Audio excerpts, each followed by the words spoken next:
মহান আল্লাহ পাকের দরবারে আমরা সকলে শুকরিয়া আদায় করছি। সকলে বলি আলহামদুলিল্লাহ। সবাই বলি আলহামদুলিল্লাহ। আমরা এই স্বপ্ন পাবলিক স্কুল এন্ড কলেজের পথ চলা খুব কঠিন ছিল। এই কঠিন পথকে অতিক্রম করে আজকে 10ম বর্ষপূর্তি অনুষ্ঠান, এই অনুষ্ঠানের মধ্য দিয়ে আমরা বিশেষ করে এই স্কুলের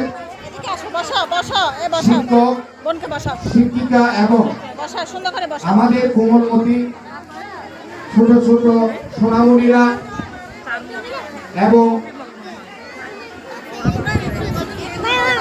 শিক্ষার্থী সহ যারা অভিভাবক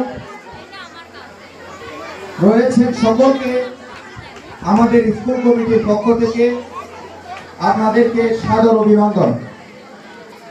আমরা জানি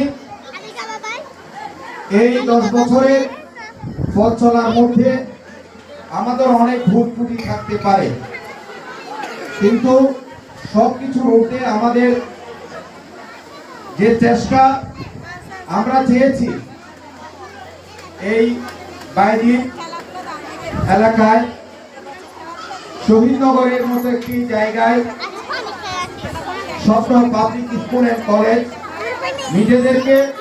নিজেদের অবস্থানকে সুপ্রতিষ্ঠিত করবার জন্য যে প্রয়াস তারা করেছে, যে চেষ্টা তারা করেছে, আজকে সেই চেষ্টায় আমরা অনেকটা সফল হয়েছি আপনাদের সকলের সহযোগিতার কারণে।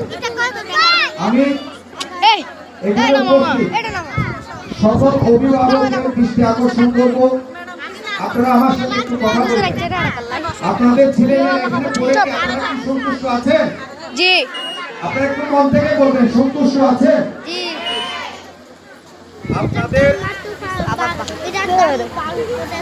আপনাদের ছেলেমেয়েরা এই স্কুলে লেখাপড়া করে তাদের কি কোনো পরিবর্তন ঘটেছে?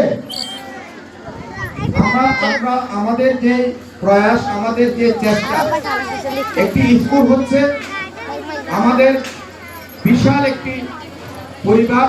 এই পরিবার থেকে ছোট ছোট সোনামণিরা একদিন তাদের জীবনের গতি সামনের দিকে এগিয়ে নিয়ে যেতে পারবে। সে কারণে এই সময়টা আমরা প্রাইমারি এবং হাই স্কুল আমাদের জন্য প্রত্যেক শিক্ষার্থীর জন্য একটি গুরুত্বপূর্ণ ভূমিকা পালন করে।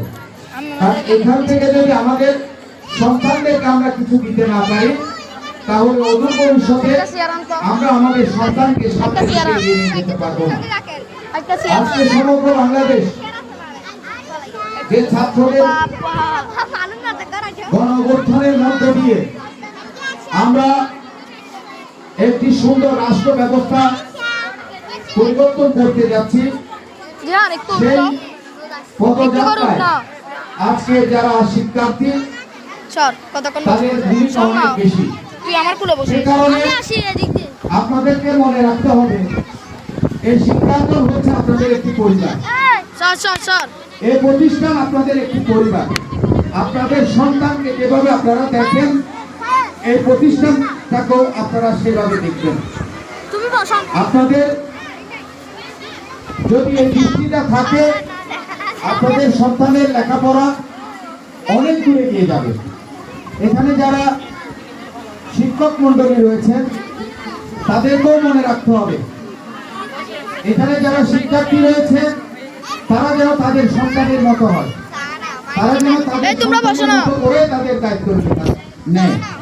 কারণ তাহলে আমরা আমাদের সামনের দিকে এগিয়ে যেতে পারবো।